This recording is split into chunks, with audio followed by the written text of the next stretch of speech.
Alors peut-être, je me disais, pour entrer dans cette question, faire peut-être un petit historique de ce que nous vivons en Occident, dans nos pays, depuis maintenant une cinquantaine d'années. Il y a 50 ans, pour la plupart des habitants de ce pays, la prière, c'était la prière religieuse, qui avait lieu de manière collective à la messe, que les gens soient croyants ou non. D'ailleurs, ils voyaient bien que la prière, c'était ça. Et puis pour certains, la prière dévotionnelle, notamment la récitation du chapelet. Et puis c'est à peu près tout. Et c'est très frappant quand même de voir qu'on vient de vivre 50 ans où les choses se sont beaucoup développées. D'abord, c'est développé deux choses un peu extrêmes, mais la prière charismatique dans les années 70, c'est-à-dire une prière spontanée, quelque chose qui était inimaginable il y a un siècle. De louanges, de chants, où les gens, rappelez-vous quand même, beaucoup de personnes ont commencé à s'apercevoir qu'elles avaient le droit de formuler leur prière librement et qu'elles n'étaient pas tenues par la récitation de quelque chose de manière mécanique. Donc ce grand mouvement-là. Et puis de l'autre côté, l'adoration du Saint-Sacrement de manière durable, longue, hein, avec jusqu'à l'adoration perpétuelle du Saint-Sacrement. Ça aussi, reprenez un siècle en arrière, ça n'existait pas. L'adoration du Saint-Sacrement, ça durait quelques minutes avec des chants, c'était le salut du Saint-Sacrement. Hein, et donc on chantait, on récitait des trucs, on répétait ce que disait le prêtre, enfin voilà, c'était pas un lieu d'adoration silencieuse. C'est développé, ou c'est approfondi aussi la prière silencieuse, dont l'influence plutôt du Carmel, hein, l'oraison silencieuse, qui existait déjà, mais qui voilà. Et puis est apparu ce qu'on pourrait appeler les formes de méditation orientale, qui aujourd'hui ne s'appellent plus orientales, parce qu'on les a un peu intégrées dans les mœurs. Hein.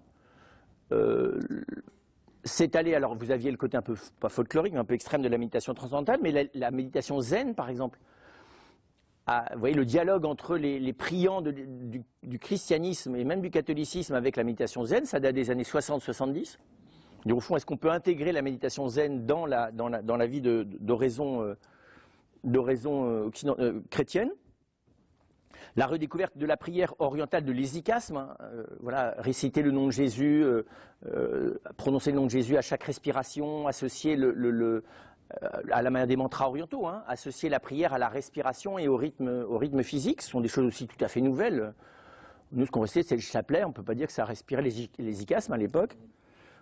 Voilà, et donc toute cette dimension-là, souvenons-nous aussi que est apparue cette pratique beaucoup plus large de la lecture de la parole de Dieu, qui quand même était réservée aux protestants, on va dire, jusqu'au Concile Vatican II, donc la Lectio Divina, qui était pratiquée par les moines, mais qui est devenue une pratique beaucoup plus large, le fait d'un partage d'évangile, c'est quelque chose qui était inimaginable dans les années 20. Vous voyez, on écoutait un cours d'exégèse au mieux fait par un bon dominicain, ou quelqu'un qui vous exposait un point spirituel en se servant de la parole de Dieu pour illustrer ce qu'il voulait dire. Vous voyez, alors que normalement c'est plutôt la théologie qui est l'illustration de la parole, et plutôt pas l'inverse.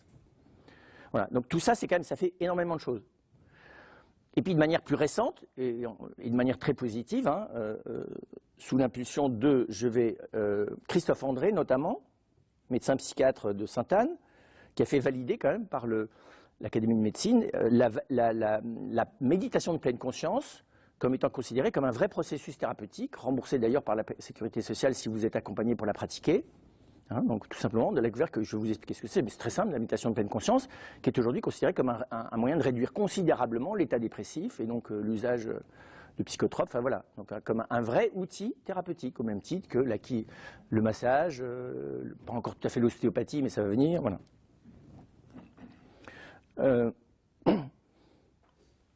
Donc on en est là. Et je pense que si j'ai posé cette question, c'est parce que précisément cette apparition de la méditation de pleine conscience, qui est quelque chose de très simple, hein, la méditation de pleine conscience, c'est simplement apprendre à être là, point. Il n'y a pas de dimension religieuse, il n'y a pas de prétention à passer à des états de conscience supérieurs, il y a juste essayer d'être dans un état de conscience fondamental, normal, de contact avec le réel, sans être embarqué par des idées, des représentations, des projections, enfin voilà. Ça arrive par moments dans la vie que par hasard, au bout d'une heure auprès d'un feu, on va parler avec des amis, il y a un moment de silence où tout le monde est vraiment là, ça arrive ça. C'est en fait arriver à cet état-là au bout de 20 minutes tous les matins. Ce qui n'est pas franchement du luxe, parce que vous n'avez pas toujours un feu de bois, des amis, et voilà. On fait pratiquer ça aux enfants, petit bouquin sur la grenouille, là ça marche très bien. Parce que les enfants, évidemment, ils ne sont pas encore trop pollués dans leur conscience. Ils ont assez instinctivement le sens du retour vers le réel. Ils ne sont pas encore addicts de la représentation conceptuelle ou de la représentation imaginative. Ça vient après ça. Voilà. Donc c'est dans ce contexte-là que je me disais, au fond, c'est peut-être bon de se dire, mais de quoi est-ce qu'on parle exactement pour essayer de situer, d'abord dans notre vie humaine, ce qu'on va faire d'abord, et puis aussi dans la vie chrétienne, voilà, qu'est-ce que le Christ est venu faire? Est-il venu sur ce terrain-là apporter quelque chose de particulier ou de non? Est-ce que la prière chrétienne, elle est différente de celle de la prière non chrétienne? Qu'est-ce qu'elle a de spécifique? Voilà. Parce que quand on pratique une analyse de ce qui se passe dans le cerveau, de la méditation d'un bouddhiste ou de la méditation d'un chrétien, il n'y a pas beaucoup de différence, pour vous rassurer ou vous inquiéter, enfin, il se passe à peu près la même chose. Il y a un état tout à fait particulier, d'ailleurs, qu'on repère dans les zones du cerveau qui est lié à ce type de démarche intérieure. Rien d'autre ne déclenche cette espèce d'état d'équilibre du cerveau. C'est Mathieu Ricard qui s'était livré. Même chose, les travaux sur la méditation de pleine conscience sont faits à partir aussi de ces travaux-là, de neurobiologie.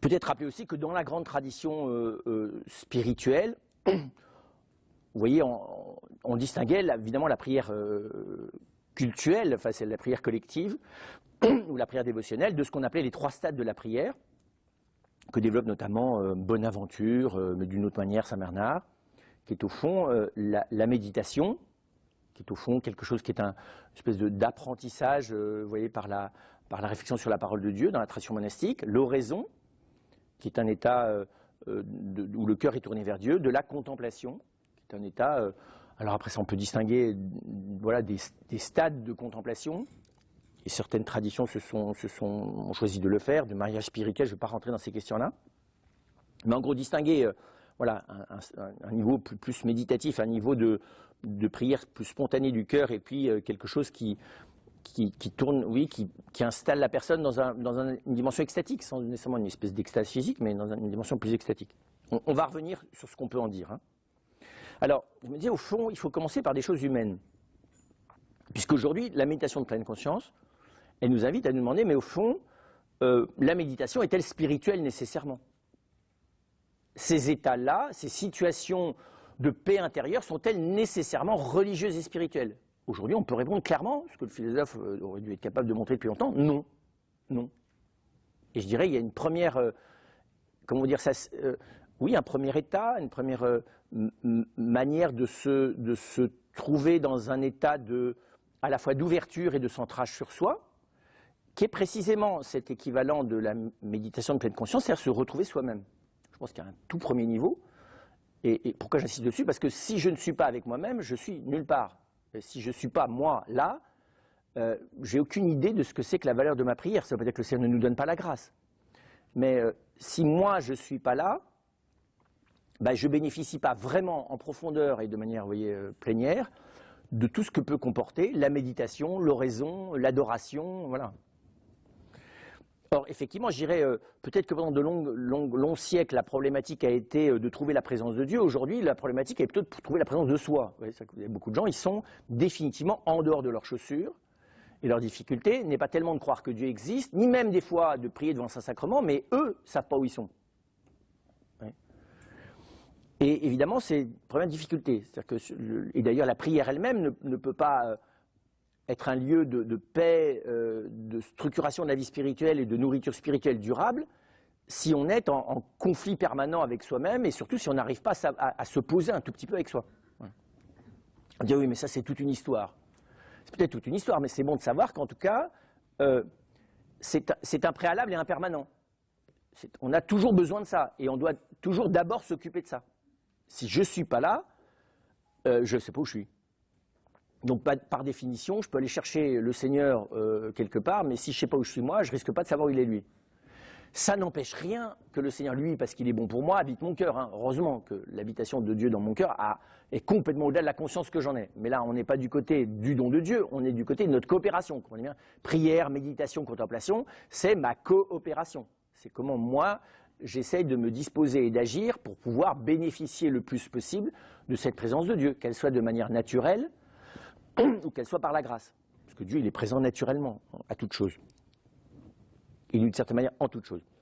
Et donc, le premier travail, et c'est ce qui explique que la méditation soit considérée aujourd'hui comme une activité thérapeutique, tout simplement une activité assainissante, de santé, qui est au fond de se retrouver soi-même.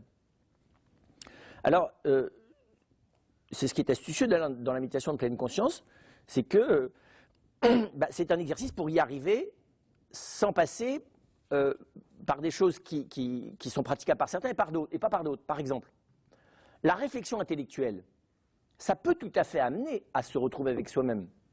Mais vous avez beaucoup de gens, dès qu'ils réfléchissent intellectuellement, ils ne sont plus là du tout. Ils sont partis, vous voyez, dans les concepts. Donc ce qui veut dire que la réflexion intellectuelle, chez un intellectuel, peut l'aider des fois à descendre dans son être, chez d'autres, ou bien parce qu'ils n'arrivent pas à la pratiquer, ou bien parce que quand ils la pratiquent, ils partent dans la tête. Vous voyez, tous les gens qui réfléchissent ne reviennent pas nécessairement à eux-mêmes. C'est ça que je veux dire. Et donc, première activité qui peut convenir à certains et pas à d'autres. L'art, même chose. Une expérience artistique, une expérience de beauté peut nous ramener à nous-mêmes. Peut tout d'un coup être bouleversé. Parce qu'on a lu un roman, parce qu'on a vu un film, parce qu'on a vu un paysage, parce qu'on a vu un tableau. Vous voyez, et être ramené à une expérience de soi. Mais d'autres, pas du tout. C'est des gens, voir un Van Gogh, ça leur fait rien, coucher de soleil, ça leur fait rien. Puis vous en avez qui vont partir dans une nostalgie de souvenirs romantiques en disant mais oui, mais c'est comme la période où j'étais amoureux ou amoureuse. Et, enfin, vous voyez, complètement le délire, pas du tout de retour à soi. Retour à une espèce de vécu passé, ou au contraire, fantasme, quoi. Une œuvre peut me faire fantasmer dans la tristesse, dans le désir, vous voyez, dans le désespoir. Voilà. Et puis même l'expérience des autres, même chose. D'ailleurs, il y a certains autres qui peuvent nous ramener à nous-mêmes, puis il y en a d'autres qui ne nous ramènent pas franchement à nous-mêmes. Ils nous mettent même hors de nous-mêmes, de nos gonds par exemple. Ils nous énervent. Puis il y en a d'autres qui nous indiffèrent, d'autres qui nous préoccupent, d'autres qui nous inquiètent, d'autres qui nous angoissent, d'autres qui nous font peur. Voilà. Donc la relation à l'autre, elle n'est pas... Et donc ce qui n'est pas bête dans la méditation de pleine conscience, c'est de dire, voilà, il y a une manière très simple dont tout le monde peut arriver à revenir vers soi-même. Alors, tout le monde, mais pas tout de suite. Parce qu'effectivement, c'est assez simple. Et des fois, quand on est très compliqué, il faut du temps avant de revenir à ça. C'est assez proche de ce que fait le Vitos, par exemple. Hein, ça consiste tout simplement à descendre dans son corps, à être présent. Il y a des méthodes de relaxation, multiples méthodes de relaxation qu'on a développées dans les années 60, 70, 80, qui ressemblent à ça. Hein. En gros, ça consiste tout simplement à essayer de prendre conscience de son corps, d'être là, de quitter ses pensées pour être présent à ce qu'on regarde ou à ce qu'on entend, voilà. Et puis d'accueillir son existence, ce qui est autour de nous, tout simplement. Voilà. Mais ça marche. Quelqu'un que je connais bien, qui est passé par la vie religieuse, m'a dit, écoute, il savait que je faisais cette conversation, il m'a dit, ben voilà mon témoignage. Ça fait 1 mois que je pratique la méditation de pleine conscience, c'est incroyable. Tout ce que j'ai entendu dans la communauté, je ne le comprenais pas aussi clairement que maintenant que je pratique ça. Parce qu'en gros, il part de lui. Mais on va dire qu'il, voilà. C'est ce qu'on appelle la connaissance affective de soi-même. La connaissance affective, c'est-à-dire l'amour de soi, être bien avec soi-même, s'accueillir comme un cadeau et pas comme un problème. Ce n'est pas d'abord une démarche psychologique, c'est tout simplement une reconnaissance de ce qui est. S'apercevoir qu'une personne humaine, c'est d'abord un être, et qu'en tant qu'il est, il est bon, et qu'une personne, ce n'est pas d'abord un problème, c'est juste rendre hommage à l'être des choses. Vous voyez ce que je veux dire? Ce n'est pas de l'autosuggestion, ce n'est pas privilégier une chose sur une autre, c'est juste rendre hommage au réel. C'est ne pas respecter le réel que de se considérer, non pas spontanément, ça c'est maladif, mais de se considérer, de consentir à se considérer comme un problème, comme un mal, comme vous voyez, quelque chose qui n'a pas d'intérêt, quelque chose qui n'a pas de valeur. Il y a plein de gens qui sont pollués par ce type de représentation d'eux-mêmes et par cet instinct de ne pas s'aimer. C'est maladif, simplement, exactement comme quelqu'un qui est incapable de goûter la valeur des choses parce qu'il a une maladie de l'amertume dans la bouche, ou qu'il est sourd, ou qu'il ne voit pas bien. Voilà. Il y a une déformation des organes sensoriels. Ben là, il y a une déformation de la perception de soi. Cette perception de soi, donc, elle est faite pas simplement pour être par l'intelligence, reconnaître que j'existe, mais d'être affective. Comprendre que à cette réalité que je suis, la reconnaissance de cette réalité que je suis ne peut légitimement être accompagnée que d'un seul sentiment, celui de la gratitude, de la reconnaissance et de la bienveillance. C'est tout simplement la réalité de ce qu'est l'homme. Voilà. Toute autre attitude est une attitude qui est fausse. Alors, elle est fausse vis-à-vis de nous, elle est fausse aussi vis-à-vis d'autrui. Même un ennemi, je peux vouloir le détruire en tant qu'ennemi. Alors, ce n'est pas toujours qu'on arrive à reconnaître qu'un ennemi a une valeur ontologique fondamentale et que finalement, il n'était pas détestable pour tout le monde, bien que c'est très bizarre, même les pires dictateurs ont toujours eu des gens qui les ont aimés, donc, et qui n'étaient pas dans un rapport d'aliénation. Hein. Hitler avait une vie privée et M. Dutroux avait une compagne. Des gens, vous voyez, donc c'est ce qui montre bien qu'un quelqu'un d'abominable dans son comportement ne l'est pas dans son être. Sinon, la monstruosité comportementale ou le mal pratiqué finirait par créer le vide relationnel. C'est toujours ce qui est très perturbant. Alors dire oui, mais c'est parce qu'ils mentent. Non, c'est peut-être parce que la toute petite part d'humanité qu'il y a chez eux est l'endroit où ils rencontrent certaines personnes. Alors on dit oui, c'est monstrueux que les autres ne voient pas ça. C'est possible, ça c'est autre chose.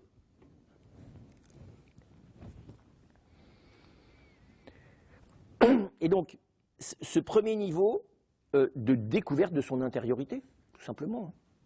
Alors, il n'y a pas de vraie découverte d'ailleurs de mon intériorité s'il n'y a pas une acceptation de mon extériorité, c'est-à-dire de mon corps, ce qui n'est pas non plus une mince histoire. Ouais, mais même chose, prendre le temps de découvrir l'objectivité du fait que le corps humain est jusqu'à nouvel ordre la plus grande des merveilles de l'univers, la plus sophistiquée, tout en étant la plus fragile, ça fait partie du réel, ça. Ce n'est pas de l'autosuggestion pour générer des bons sentiments envers soi, vous voyez, c'est tout simplement du respect de ce qui est. Donc on voit bien que ce travail de la méditation de pleine conscience, tout simplement le retour à soi, hein, comment vous dire ça? C'est une manière de retrouver la santé fondamentale de la connaissance de soi. C'est le stade élémentaire du connais-toi toi-même. Alors, il est bizarrement d'une actualité extraordinaire parce que finalement, vous n'avez pas tant de monde que ça qui s'apprécie à sa juste réalité. Pourquoi? Parce qu'on identifie notre valeur à ce qu'on fait, ce qui est une grosse bêtise, hein, à ce que pensent les autres, alors c'est une hyper super bêtise, ou au ressenti maladif que la culture ou la famille dans laquelle on a grandi nous donne de nous-mêmes, et alors là c'est le sommet, quoi, là on est fichu d'avance, quoi. Parce que si on attend des gens qui ne nous ont pas aimés ou qui ne nous aiment pas de nous dire qui on est mal barré. Voilà, et donc on peut dire que de cette manière, il y a une espèce de rééducation là, du rapport à soi et du coup au réel. Parce que l'observation montre que d'être attentive à la beauté des fleurs, à l'intérêt des animaux, à faire du bien à autrui, c'est bizarre, ça peut se faire dans l'économie de l'amour de soi. Du coup, ça donne lieu à une générosité projective, dans laquelle d'ailleurs on perd au bout d'un certain temps la bonne appréciation des choses. Parce que si je me fuis moi-même dans la générosité, si je me fuis moi-même même dans le... Merci beaucoup. Si je me fuis moi-même dans le... pas dans l'émerveillement, vous voyez, mais de me gaver de beauté externe parce que voilà, moi-même je m'insupporte. On peut s'aligner roman sur roman, film sur film, belle œuvre sur belle œuvre, musée après musée et même paysage après paysage. Et vivre dans un super environnement avec une super nourriture, on a juste un problème, c'est nous. Voilà. Et donc je trouve ça bon de s'apercevoir que ça, c'est pas simplement l'objet d'une méditation fondamentale, c'est le point où on va voir sur lequel repose tout le reste.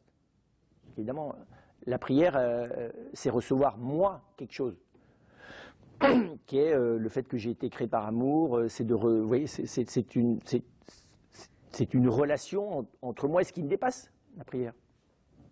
Et donc il faut bien que je sois là pour pouvoir vivre cette relation et qu'elle enrichisse ce que je suis. Ça, c'est le premier niveau. Le deuxième niveau, c'est comment je développe cette connaissance de moi-même. Donc pour moi, la méditation de pleine conscience, c'est bien, mais c'est élémentaire. C'est bon de redécouvrir que sans cet élémentaire, il n'y a pas le reste. Il faut se dire bonjour à soi-même, se prendre dans ses bras, faites-vous un bisou sur la glace si ça vous aide. Hein. Ça vous remontera le moral. Non mais c'est vrai, il faut apprendre ça, à défaut. Mais c'est plus sympa si c'est quelqu'un d'autre qui le fait. Oui, mais si l'autre le fait par compensation que tu ne veux pas le faire toi-même, ça ne va pas non plus. Il faut aussi savoir prendre le relais de l'amour des autres pour nous, sinon c'est pas honnête. Je suis heureux que tu te trouves génial, mais moi si tu me demandes mon avis, je suis vraiment une nullité ambulante, quoi. Mais heureusement, il y a ton amour pour moi. Ça, c'est nul, ça. Parce que du coup, c'est pas très clair le rapport à autrui. Je t'aime parce que tu m'aimes, ou je t'aime pour toi-même, indépendamment du fait que tu me trouves bien. Oui. Bon. Donc c'est pour dire que l'honnêteté relationnelle oblige à prendre le relais. Oui, est-ce qu'il y a un fondement au fait que l'autre semble me reconnaître une valeur? Est-ce que je travaille à la conversion sur la base de quelqu'un qui a manifestement plus la vérité sur moi-même que moi-même? Vous voyez, ou bien non? Si je ne travaille pas cette conversion, je ne suis pas honnête dans la relation. Et d'ailleurs, dans la durée, ça ne rate pas, ça se corrompt.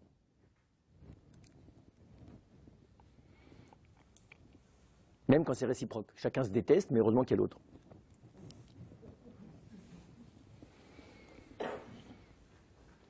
Et donc, ce développement de la connaissance de soi, ce que j'appellerais la compréhension active de soi-même, vous voyez, qui est un peu comme la méditation.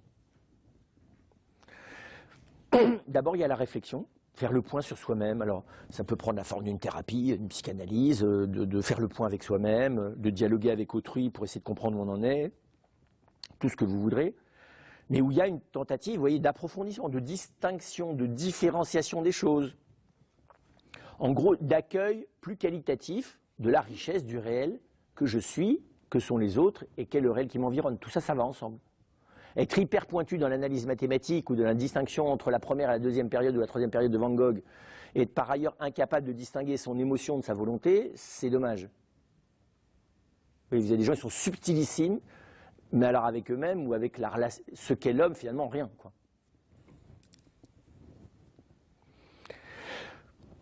Et donc, il y a une introspection positive, une réflexion, une analyse de soi positive. Elle peut être desséchante, rationaliste et jugeante. On est d'accord. Mais moi, je ne la prends pas comme ça. Je la prends fondée sur cette première attitude qui est bienveillante. C'est-à-dire l'apprivoisement de cette réalité complexe, riche et fragile que je suis et qui est autrui, du coup. Peut m'y aider aussi la pratique de la méditation, c'est-à-dire l'apprivoisement de la pensée de quelqu'un d'autre, par exemple. Entrer dans la pensée d'un auteur. Ça peut se faire par un roman, ça peut se faire par un livre de philo, ça peut se faire par, vous voyez, je ne sais pas trop quoi, aimer les légendes, aimer les histoires, ça peut se faire de mille manières. Au fond, je vais trouver moi j'appellerais ça un parcours symbolique qui va m'aider à mieux me comprendre. C'est vrai, on peut à la sortie d'un film, à la sortie de la lecture d'une histoire, d'un roman, de la biographie de quelqu'un, tout d'un coup comprendre quelque chose de soi.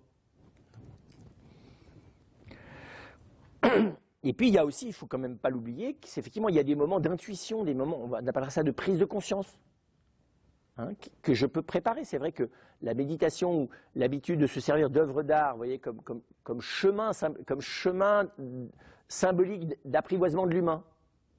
La réflexion plus analytique, vous voyez, elle est un peu plus intellectuelle, mais au bon sens du terme aussi. Vous avez des gens qui sont d'abord dans le symbolique. Ils aiment bien en racontant des histoires. Vous leur expliquez, ce n'est pas leur truc d'analyser. Vous en avez d'autres, l'histoire, ça les énerve vite. Ce qu'ils voudraient, c'est aller directement au sujet, quoi. Vous savez, vous avez des gens, vous leur racontez une histoire, puis à la fin, il y a une leçon. Et vous dites, tu ne veux pas me la donner tout de suite, la leçon, toi, parce que ton histoire, pour mettre en scène tout ça, ça m'énerve, quoi. Puis vous en avez d'autres, vous allez accompagner, ils disent, mais je ne comprends rien. Raconte-moi une histoire qui met en scène ce que tu dis, parce que pour moi, c'est abstrait. Forme d'intelligence, hein.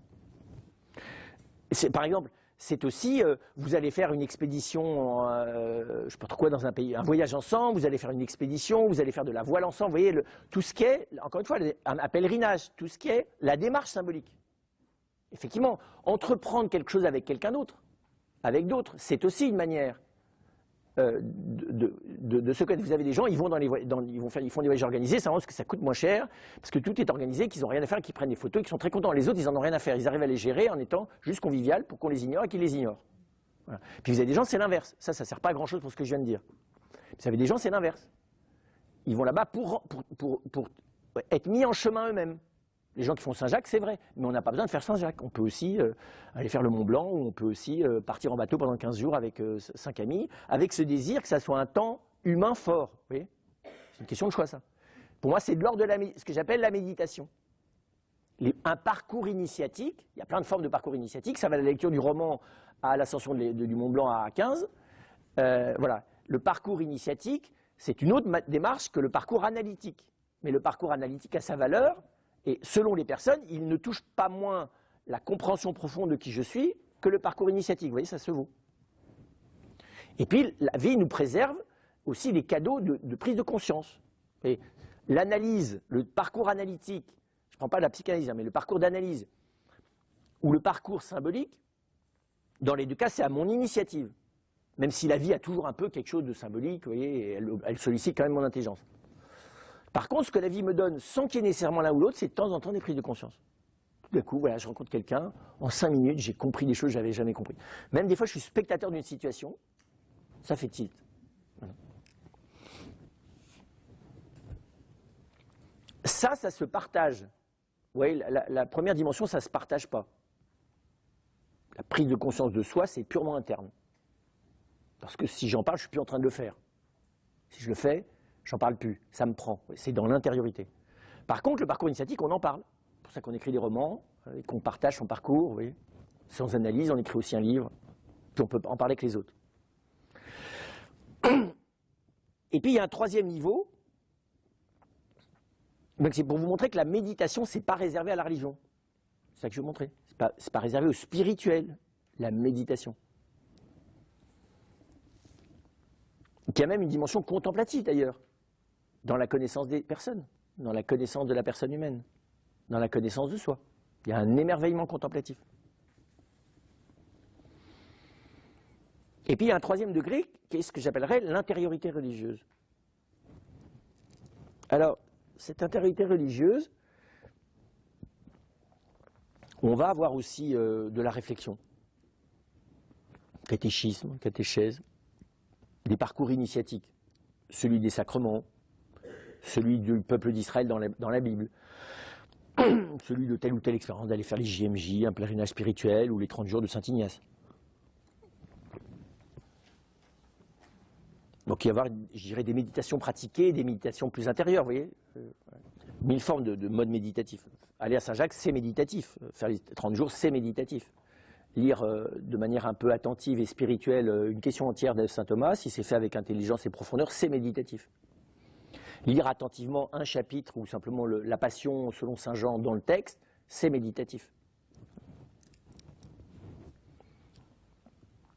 La différence, qu'est-ce qu'elle est? C'est que d'abord, l'intériorité religieuse, elle part du fait de se tourner délibérément vers autre, au-delà de nous-mêmes. Même d'ailleurs pour quelqu'un qui n'est pas vraiment croyant, quelqu'un qui dira qu'il est agnostique. Rien que se tourner vers la question de Dieu, vers la possibilité ou vers la question qu'il existe quelqu'un qui me dépasse, c'est déjà une attitude religieuse. Nier quel est de l'intérêt ou s'en détourner, ça n'ouvre pas la dimension religieuse. La dimension religieuse, elle s'ouvre dès que je me pose la question, dès que je me tourne vers quelque chose. Alors, c'est pas facile, puisque là, il s'agit de se tourner vers tout autre que soi. Pas seulement vers l'autre ou vers soi, vers tout autre que soi. Et vous comprenez bien que ça, je ne peux pas le pratiquer de manière vraie ou authentique si je n'ai pas appris à me tourner vers l'autre et vers moi-même. Parce que Dieu, il a quelque chose de ce qu'est l'autre, mais il a aussi, vous voyez, comme autre, mais il a aussi quelque chose d'une intériorité infinie comme en moi-même. Vous voyez, donc Dieu, j'ai autant à le chercher à l'intérieur de moi qu'à l'extérieur dans l'autre. Vous voyez, je ne sais pas comment expliquer ça. Les chemins pour aller vers Dieu sont autant ceux de la nature et de sa grandeur, ou de la beauté, que de ce qu'est autrui dans sa bonté, que de ce que je suis moi-même dans ma profondeur intérieure. Même si je ne l'aperçois pas complètement cette profondeur, mais je l'entrevois. Je ne sais pas si elle a un fond. Voilà, donc l'adoration, c'est ça, c'est comme de la même manière que on cherche à se connecter soi-même par ce temps du matin, vous voyez, où on se retrouve avec soi. La méditation de pleine conscience, ça peut se faire autour d'un bol de café. Hein. Alors, il faut faire attention. Il ne faut pas dire, ouais, je prends mon bol de café, ça remplace la méditation de pleine conscience. Hein.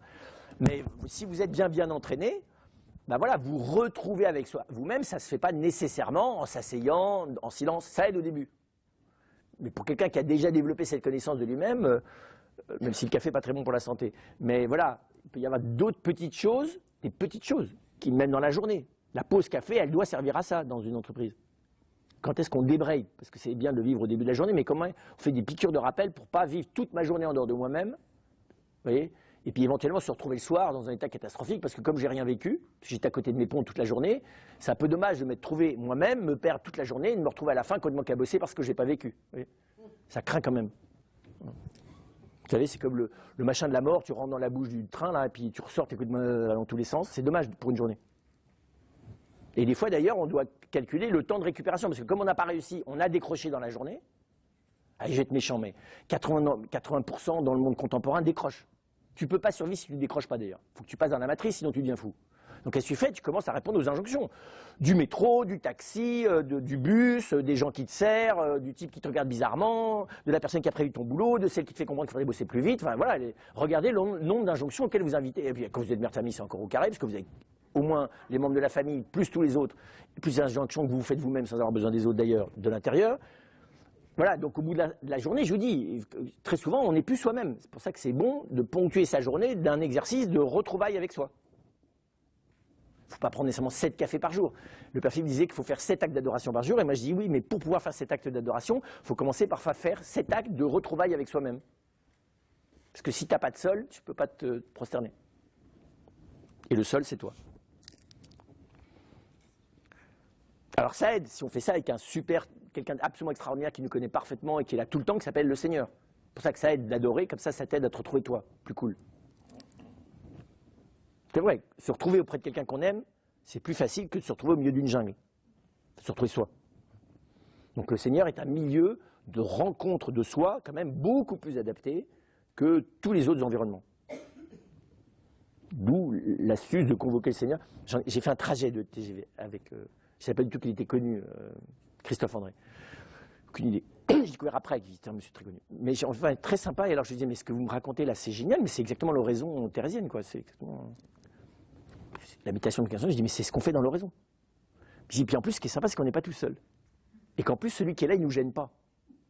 Il n'est pas du tout parasite au fait de faire ça. Au contraire, il facilite considérablement cette retrouvaille avec soi. Il dit, ah oui, c'est ce que m'a dit aussi Frédéric. C'est un ami commun. Donc, l'adoration, qui est cette paix je vous dis, de retrouvailles fondamentales, avec cette orientation vers le Seigneur, dont on essaie quel est ce réalisme du fait de se tourner vers un autre, et de se tourner aussi vers soi. Parce que si Dieu est, il est bien au-delà de moi-même, mais il est aussi tout au fond de mon être, c'est très clair. Si Dieu est source créatrice de mon être, c'est au fond de mon être qu'il faut que j'aille le chercher, pas seulement dans les arbres et dans les étoiles. Il est beaucoup moins dans les étoiles qu'au fond de moi.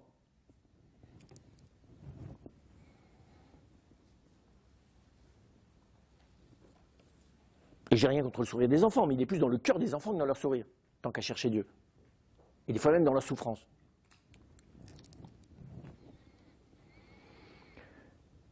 Ensuite, je dirais, sur un plan religieux, donc vous voyez, je ne suis pas dans la foi là.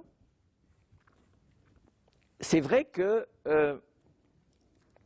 on va chercher à nourrir cette capacité, ça s'appelle la vertu de religion, nourrir cette capacité de plus en plus permanente, si possible, à s'être orienté vers cette présence de Dieu. Et c'est vrai que ce n'est pas facile, parce qu'à la fois ça change l'existence, d'entrevoir que même sans la foi, je ne suis absolument pas seul, que finalement tout ce qui est parce qu'il est remis dans les mains de Dieu, dans ce qu'il est et dans le chemin qu'il a vers sa finalité. Voilà, même si ça peut scandaliser, parce que ça peut révolter au plan naturel, de se dire, si Dieu est amour, effectivement, comment se fait-il que sa manière d'exercer l'amour soit dans une telle discrétion et apparemment une telle impuissance? Ça fait partie de la méditation, ça. La confrontation avec sa propre source et tout ce que ça peut susciter en nous de reconnaissance et de colère, d'abandon et de scandale. Et donc, acquérir une orientation contemplative à l'intérieur de son existence quotidienne vers Dieu, oui, ça c'est voilà. Jésus dit que le plus grand à avoir pratiqué ça, c'est Jean-Baptiste. Le plus grand des enfants des hommes. Alors, souligner simplement que, d'abord, c'est pas commode parce que Dieu, je ne le touche pas, donc j'en ai pas l'expérience aussi claire que je l'ai de moi-même ou d'autrui. Et puis le risque, c'est que rapidement on se perd dans les idées et les représentations là-dedans. Parce que vous voyez, les idées et les représentations sur soi-même, si vous n'avez pas bien apprécié où est le lavabo, vous allez vous le prendre dans la tête, vous voyez ce que je veux dire? Si vous vous êtes planté dans votre intuition éducative, vos enfants aujourd'hui vont rapidement vous le rendre en boomerang. C'est pas comme les générations d'avant où il fallait 3 générations pour digérer l'erreur. Là, dans les 48 heures, si ce n'est pas les 15 secondes, vous allez vous prendre, vous voyez, le boomerang en retour qui dit « Mais attends, pourquoi tu me parles sur ce ton-là » 4 ans et demi, hein. C'est grâce à sa maman ou son papa, qui saisit très bien l'endroit où éventuellement son père ou sa mère a raison, il la faut tenir, mais là où la manière de le dire n'est pas du tout légitime. Non, assez subtil les gamins là-dessus. Voilà. Donc c'est pour dire que, mais Dieu, vous pouvez penser des âneries sur lui, ça ne va pas le bouger. Hein. Il ne vient pas nous taper sur l'épaule, sinon ça ferait mal à la fin. Toutes les bêtises qu'on peut penser sur Dieu, se répéter, se transmettre, les images, tout ça. Je ne vais pas vous faire un musée des horreurs, mais on a tout ce qu'il faut dans 2000 ans de christianisme. Un Dieu avec une grande barbe, 3 dieux avec des grandes barbes et des couronnes, Jésus qui a une épine de plus dans la tête chaque fois que tu fais une bêtise, tout ça là. Tout ce genre de choses. Pour tout vous dire, j'ai rencontré quelqu'un, ça ne se pratique plus, mais au XVIIe, pourtant un saint homme, qui a fondé une très belle congrégation, avait inventé la méditation sur les 5 plaies de Jésus. D'accord? 4 membres plus le côté. 6 si vous mettez la tête. Et donc il y avait un jour par plaie. Donc on passait toute la journée dans la plaie de la main droite. Toute la journée dans la plaie. Bon, ça va si tu es à la santé, hein, nos problèmes. Tu es dans la symbolique initiatique. C'est comme les démons, d'ailleurs, dans le bouddhisme. Hein, tu vas voir, le bouddhisme, on t'explique le bouddhisme, dépassement des désirs. Puis alors tu vas voir les représentations bouddhistes, tu as plein de monstres partout. Partout, tu as des monstres dans le bouddhisme. Tu dis, mais c'est quoi ça? Vous voulez faire peur aux gens? On t'explique que c'est purificateur. Mais heureusement qu'on te l'explique, parce que ça fait plutôt peur que purificateur. Voilà, mais c'est du même genre. Les représentations religieuses, quand même, vous voyez, c'est alors les gens qui sont préparés à ça, c'est sans doute très bon pour eux, mais si tu n'es pas préparé, ou parmi ceux qui sont censés être préparés, ceux qui ne le sont finalement pas beaucoup, c'est juste traumatique. Quand on t'explique, tu sais, aussi je connais une autre personne qui a 5 ans lui a expliqué les peines de l'enfer selon chacun des sens. Si ton péché dominant c'était le goût, la toucher, le détail de la peine que tu allais encourir. Sinon, tu souffriras éternellement par où tu as péché. D'accord? Je ne vous raconte pas. Voilà. Donc, les représentations religieuses. Et donc, voilà, la difficulté, c'est que les représentations, qu'elles soient conceptuelles ou symboliques, polluent beaucoup cette relation. Il faut quand même le reconnaître. Et que là-dessus, les religions n'ont pas toujours. Certaines traditions religieuses ont développé une très grande pureté de regard, mais globalement, je ne connais aucune religion qui n'ait pas véhiculé tout un lot d'horreur sur ce sujet, je vous dis, y compris le bouddhisme. Taoïsme, même chose. La mystique taoïste, c'est magnifique, mais vous allez dans les temples taoïstes, il y a autant de monstres que dans les temples bouddhistes. Hein.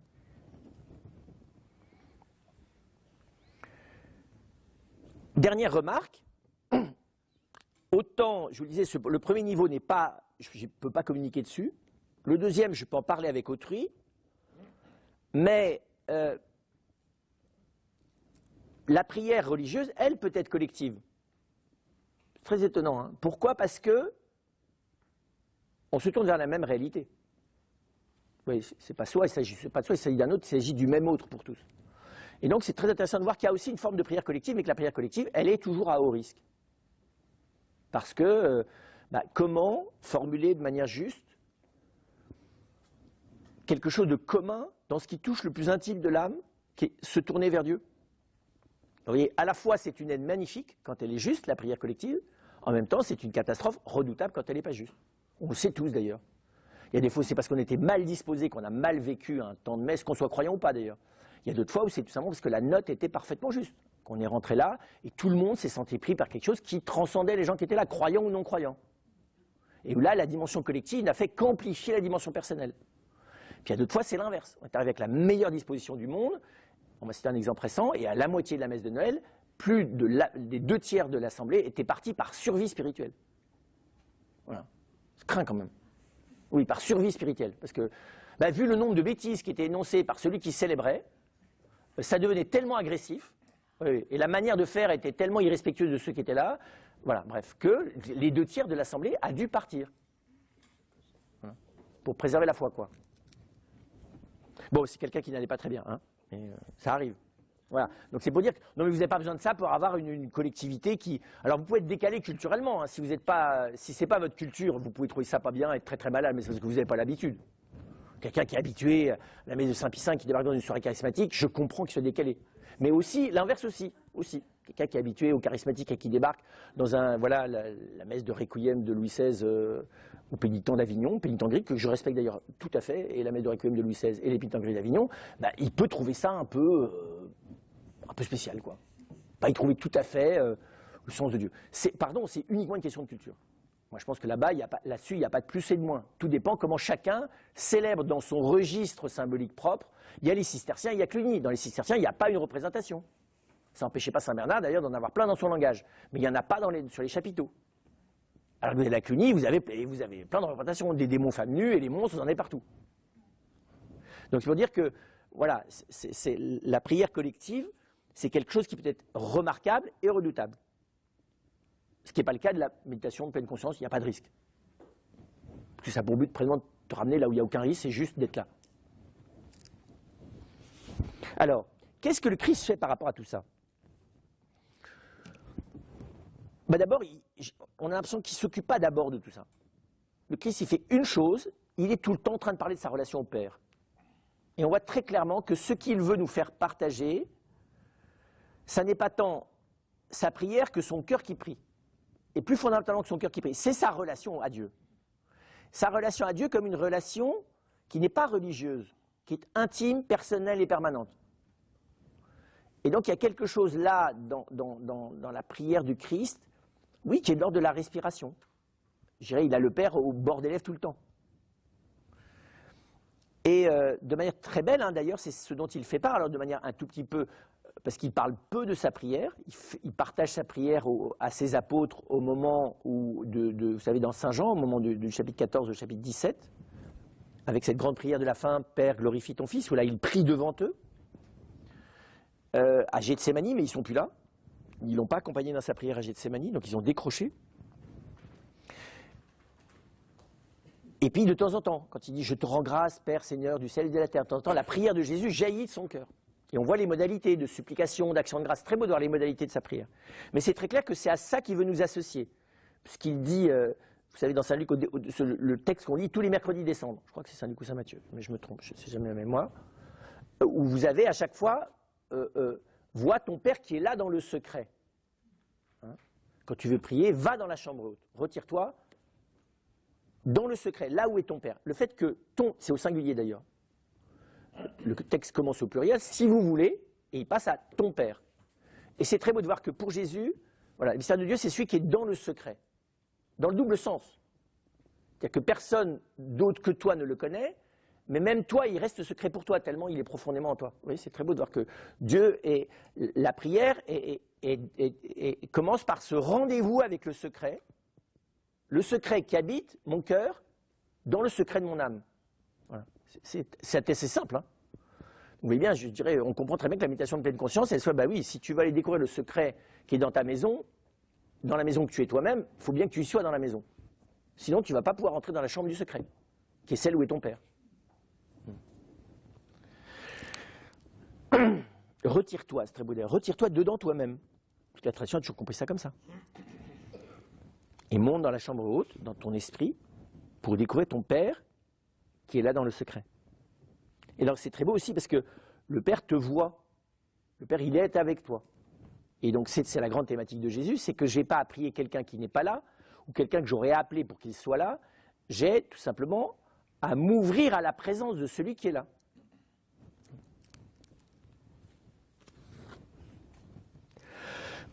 Et le Christ confirme que cette prière n'a pas simplement, ce chemin vers la présence du Père n'est pas simplement le chemin de chacun, c'est aussi le chemin de tous. Puisque quand ils viennent, au pluriel, les apôtres lui demandaient de leur apprendre à prier, il dit « Dites notre Père ». Il ne dit pas « Dis mon Père ». Ce n'est pas une prière au singulier, c'est une prière au pluriel, c'est-à-dire ensemble. Donc on voit bien que le Christ veut, la prière collective, elle est d'abord cette même prière. Donc ce n'est pas d'abord une prière, comprenez bien, institutionnelle, cultuelle et religieuse. C'est une prière qui consiste ensemble à accueillir le même Père qui est dans le secret de tous. C'est très beau d'ailleurs, c'est une prière qui n'est pas d'abord tournée vers nous, donc qui n'est pas une prière pour soi, le Notre Père, mais une prière pour Dieu. Que ton nom soit sanctifié, ce n'est pas nous, c'est son nom. Que ton règne vienne, c'est ton règne. Que ta volonté soit faite. Et donc on voit bien que, comprenez bien, la prière c'est d'abord un intérêt pour celui qui est là. Parce que je ne me contente pas de m'apercevoir qu'il est là, mais je m'intéresse à son histoire à lui. Son histoire à lui, c'est que son nom soit sanctifié, c'est que son règne vienne et que sa volonté soit faite. C'est ce que je lui souhaite. C'est très beau de commencer la prière parce qu'on souhaite à Dieu. Seigneur, en fait, c'est quand même un peu catastrophique ta situation au milieu de nous. Donc, vu ta détresse, ce que je te souhaite, c'est que mais n'empêche que c'est strictement ça. Hein. Sinon, ça veut dire quoi? Pourquoi commencer par ça? Il n'est pas au courant, Dieu, là? Vous dites ça tous les jours, non? Que ton nom soit sanctifié. C'est un souhait, c'est un vœu, c'est une consolation. Bon, nous, c'est pas grave, à la fin, il y a les offenses, le pain quotidien, les offenses, on sait ça. Et délivre-nous du mal, surtout. La première partie, pourtant, on sent bien, il y a une partie de nous qui sent que c'est la plus importante. Mais voilà, est-ce que ça vous intéresse, l'avènement de son règne? C'est une vraie question. Pas pour vous, mais pour lui. Pour nous, oui, parce qu'après, on n'a plus de problème. Que sa volonté soit faite, ça vous intéresse vraiment? Pourquoi est-ce qu'on râle tous les jours parce qu'elle n'a pas l'air de se faire comme on voudrait? Que ton nom soit sanctifié, la plupart du temps, on ne comprend pas très bien ce que ça veut dire, donc bon, c'est pas grave. On est d'accord. D'ailleurs, on dit Saint, Saint, Saint le Seigneur, ça doit avoir quelque chose à voir avec ça. Allez, oups, et on saute par-dessus. Donc, ce qui est très clair, vous comprenez, pas de chance, parce que c'est ça. Donc, la prière, c'est d'abord d'entrer dans cet intérêt envers Dieu. Et donc, il y a un décentrage beaucoup plus radical encore par la présence du Christ qu'elle n'existe dans une prière naturelle. Dans la prière naturelle, je reste la créature qui n'a aucune idée de ce que c'est que les intérêts de Dieu. Mais là, le Christ vient me les dire. Il vient me dire, mais moi, je prie pour lui. C'est pas pour rien qu'il est venu nous demander de prier à Gethsémani. C'est très beau de voir Dieu qui demande, mais prie pour moi. Pour que ce que je suis venu faire, j'y arrive. Parce que ta manière de... Si tu pries pour ça, tu es le premier engagé peut-être à y coopérer.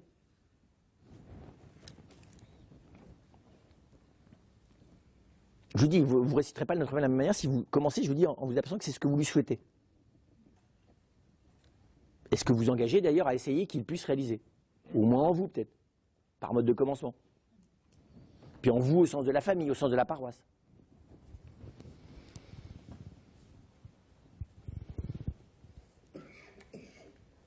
Ensuite, le Christ a un troisième espace. Donc d'abord, je lui dis la prière intime, ensuite ce Notre Père collectif, et puis le culte. Alors sur le culte, il n'est pas très cool. Hein. Il fait que des remarques précautionneuses. Va te réconcilier avec ton frère, là, laisse ton offrande, commence par aller demander pardon à celui qui t'a offensé. Non, va te réconcilier avec celui qui t'a offensé. Pas va demander pardon à celui auquel t'as fait du mal. Ça, c'est une évidence, c'est même pas la peine de le formuler. Du coup, je vous dis, c'est le problème. Hein, s'il fallait faire ça au moment de la communion, là, on retrouverait les gens 15 jours plus tard. Parce que si vous voulez demander d'abord, voyez pardon à tout le monde de ceux qui ont eu des problèmes avec vous, ou non, avec qui vous avez eu des problèmes sans que ce soit votre faute, plus tous ceux auxquels vous avez oublié de demander pardon, le curé pourrait dire, bon allez, rendez-vous demain. Hein. Première partie de la messe, samedi matin. Non? Et puis juste avant la communion, la consécration, et on dit, bah, avant la communion quand même, le Seigneur nous a dit, va demander pardon et va donner ton pardon. Donc on se retrouve demain. Là, vous pourrez communier. C'est pour ça que dans l'orthodoxie, on communie peu. Parce qu'on a très conscience de l'exigence d'avoir accompli le commandement du Seigneur. Et nous, on doit réaliser les moments où on communie par pure miséricorde, parce qu'on n'est vraiment pas dans l'état pour. Et en catholicisme, on vous dit, mais vas-y, communie quand même. Mais en ayant conscience qu'il y a des moments où on est quand même très à l'ouest. Deuxième chose, l'authenticité, il est terrible avec l'hypocrisie.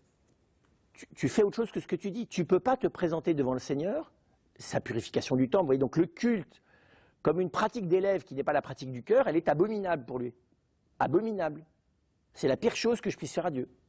C'est que mon cœur ne suive pas ce que mes lèvres prétendent dire. Et il n'est pas très cool, Jésus, avec ça. Ensuite, cette prière, elle réclame, oui, que tout soit d'abord tourné vers Dieu. C'est-à-dire comprenez bien, que je ne pratique le culte pour aucune autre raison que Dieu. Quatrièmement, c'est le publicain et le pharisien. Donc avec une pauvreté de cœur radicale. Sachant que tu es toujours indigne de manifester quelque chose d'un culte qui est censé dire la perfection de l'attitude humaine devant Dieu. Non. Seigneur, je ne suis pas digne de te recevoir. Il me dit une parole. Et la parole, c'est voici. Alors j'y vais parce que tu m'as dit de venir. Sinon, je ne viens pas. Je n'ai aucune raison de me croire invité. À communier, je peux être invité à la célébration, mais à la communion, si tu ne me le redis pas, vu ce que je suis, non. Et puis la quatrième chose autour de la prière, c'est le Christ reprend le geste de Jean-Baptiste et instaure le geste eucharistique. Et c'est très bizarre, ce n'est pas d'abord des rites religieux, c'est des rites para-religieux. Le baptême ne fait pas partie du culte juif. Et puis ça se pratique en plein air, dans les rivières. C'est pas très cultuel, ça. S'il fallait une rivière par église pour baptiser, alors on a aménagé les choses, mais c'est d'abord pas cultuel. C'est pour ça que c'est bon de réimmerger les enfants. Là, tu vois que les adultes aussi, c'est bien que tu peux les immerger.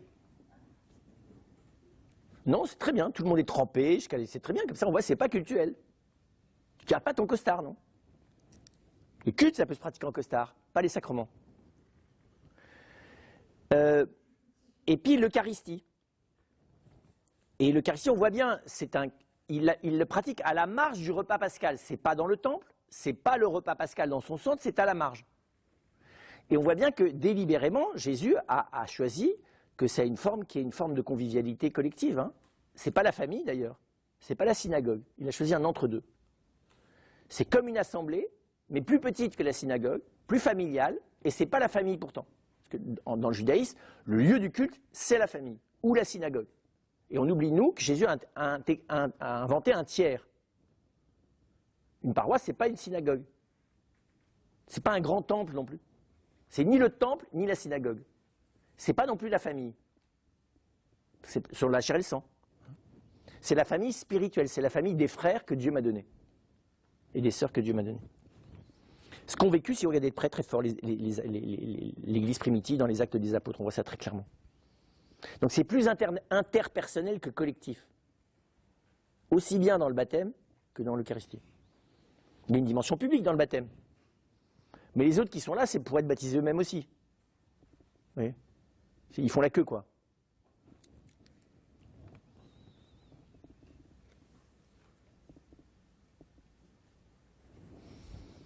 Et alors, voilà, je ne vais pas redétailler, mais relisez les actes, on voit bien le partage du pain, l'accueil de l'enseignement des apôtres, ce mode de vie qui n'est pas tout à fait celui de la synagogue, qui n'est pas celui non plus de la famille, qui inaugure les apôtres en mettant tout en commun. Voilà, on voit bien cette espèce de modalité du lien entre la prière commune, le partage commun, et vivre se nourrir de l'enseignement, méditer donc sur la parole, et l'accueil de la présence de Jésus.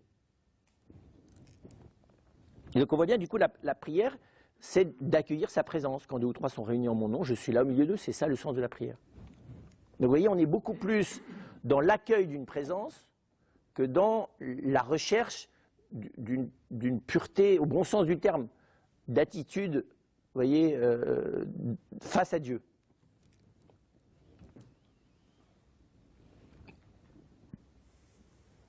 Alors si je reviens au cœur de ça, on voit bien ce qu'il y a derrière tout ça, c'est son lien avec le Père.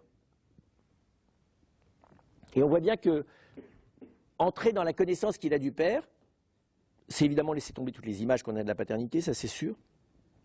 Mais comme le dit Paul, c'est de laisser l'Esprit nous faire vivre ce que Jésus a vécu. Le fond de la prière chrétienne, c'est de laisser l'Esprit Saint mettre dans notre cœur progressivement la qualité de cœur et d'intelligence qui était celle du Christ, tout simplement. Hein. Alors ça peut nous paraître infiniment lointain, et pourtant c'est la promesse du Christ. Et donc, ce n'est pas quelque chose que j'attends et qui va arriver par hasard, ce n'est pas quelque chose que j'obtiens à force de pratique, mais c'est quelque chose auquel j'ai à me disposer sans cesse, et qui de plus en plus adviendra dans mon existence. Là aussi, on n'est pas habitué à ça, nous.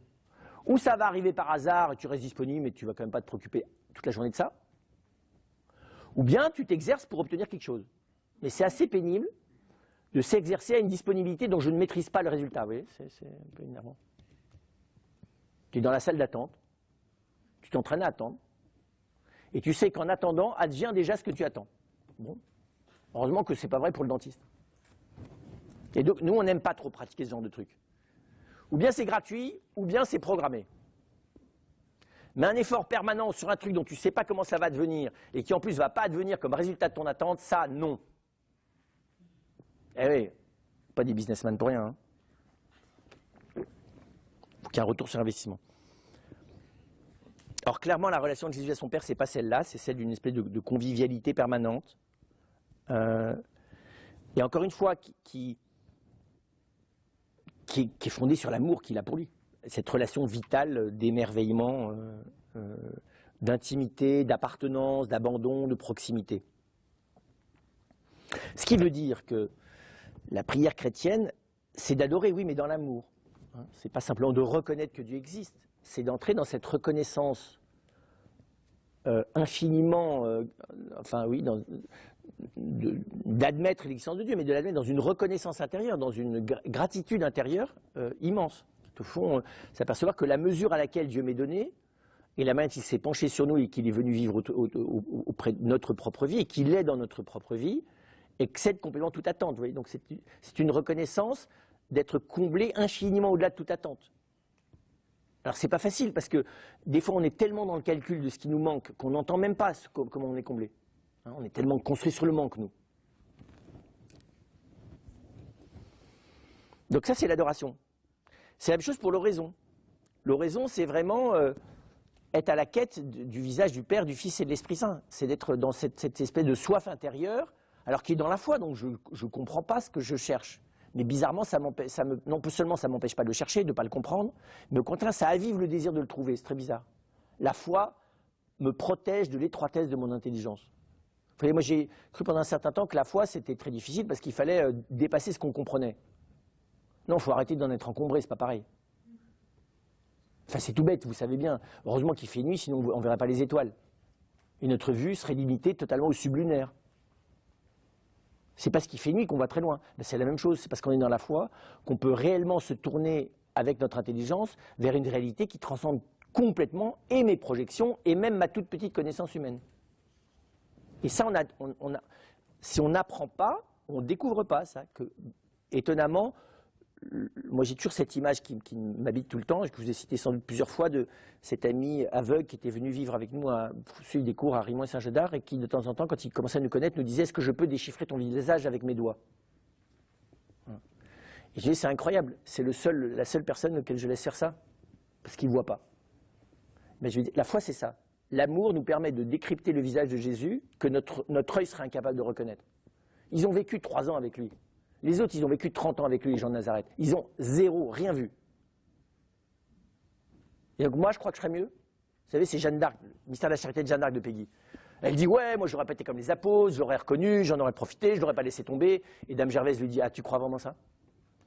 Quand on sait que Jeanne, quand même, elle a flanchouillé à un moment donné. Hein. C'est très très beau ça. Elle dit, mais tu aurais été comme tout le monde, Jeanne.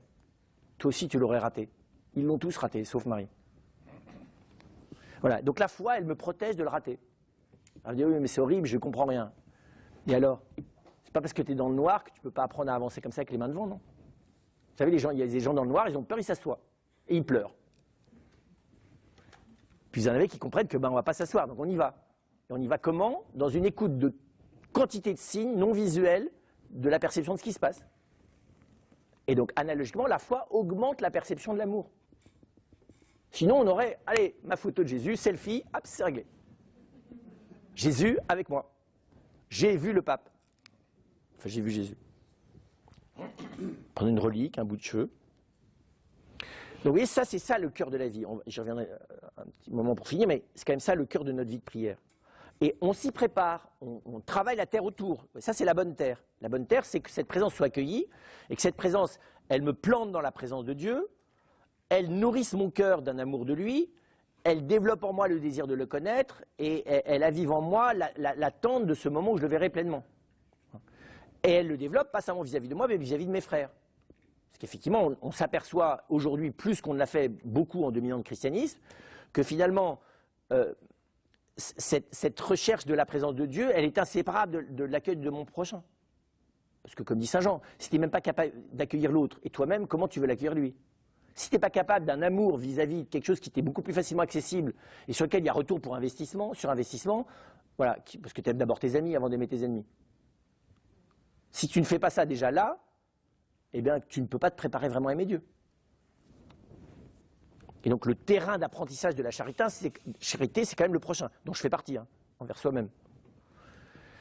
Et qu'il y a un lien, il y a une espèce d'osmose très profonde entre... C'est pour ça que j'ai pris le temps de vous donner ces étapes de la connaissance de soi qui passent par l'apport de la connaissance d'autrui vis-à-vis de soi-même et réciproquement.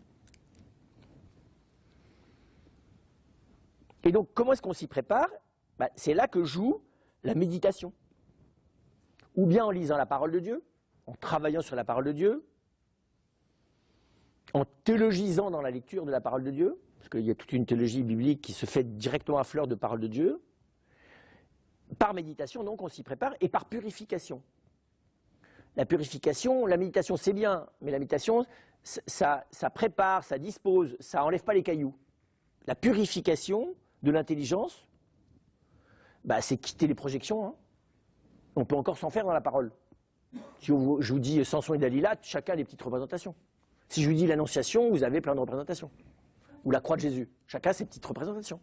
En fonction des peintres qu'on aime, des dessins qu'on a fait dans notre enfance ou du catéchisme dans lequel on a grandi.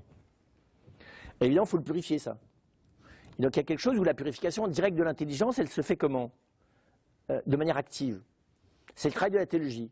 S'apercevoir que, voilà, il ne faut pas que je m'arrête à ce que les mots m'évoquent. Déjà, c'est pas très réussi quand tu veux comprendre ce que raconte l'autre, parce que si tu arrêtes au mot et qu'il y a mal entendu... Voilà, et au fond, d'essayer de se tourner vers ce que Jésus dit, ce dont il parle.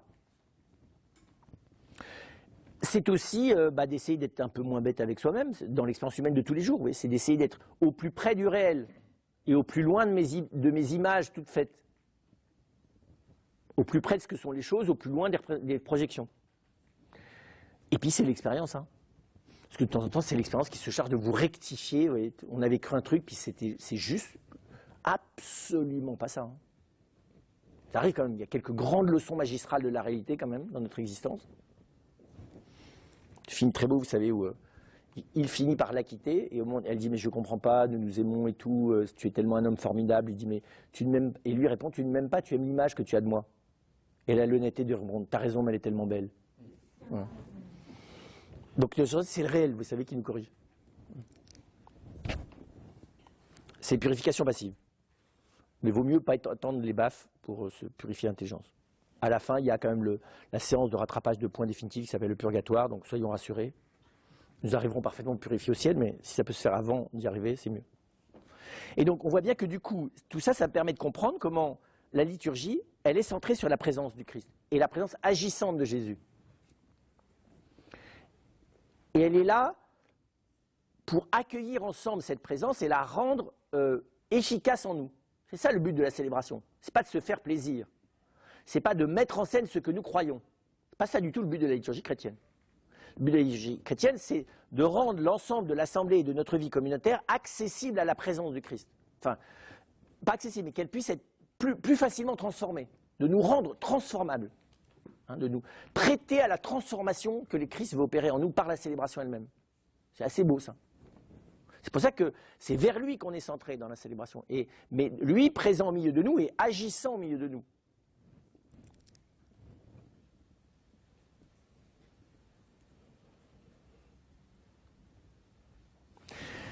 Cette présence du coup de Jésus, je vais finir par là, cette présence de la Trinité, hein, on la découvre sous des modalités différentes. D'abord, on découvre qu'elle est là, la Sainte Trinité. Quand on l'entrevoit, voilà, que ce n'est pas des blagues, ce n'est pas une image de Dieu qui est là, ce n'est pas une partie de Dieu qui est là, c'est vraiment Dieu qui est présent au fond de nous et qui est présent au milieu de nous. Cette présence, elle est, c'est Dieu qui est, mais c'est aussi Dieu qui nous sauve.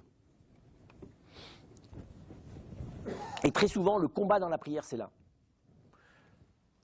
Le combat dans la prière, c'est parce qu'on a besoin, on a besoin de se laisser sauver sur le plan d'intelligence, je viens d'en parler, et sur le plan affectif. Nos combats, les vrais combats, il n'y en a qu'avec Dieu.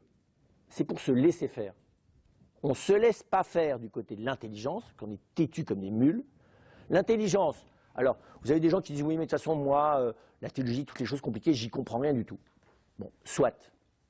C'est un peu rapidement botté en touche, ça s'appelle de la paresse intellectuelle et c'est jamais médit par le bon Dieu.